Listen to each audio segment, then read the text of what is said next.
The first one, as you run down the MF26, you realize that you do not have this. This one cannot be integrated, right? So we need to change to any of the 8 there.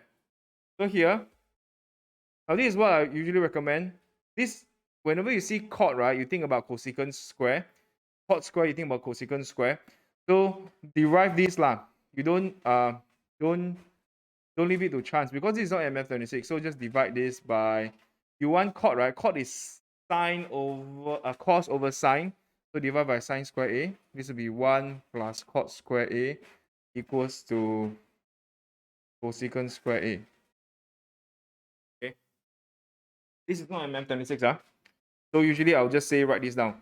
So this can be integrated, this can be integrated, this cannot be integrated. So this is our holy grail.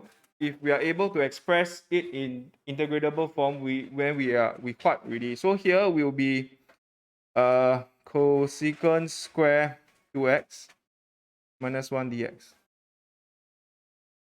Am I right? So if you have issue here, let me just write it down for you.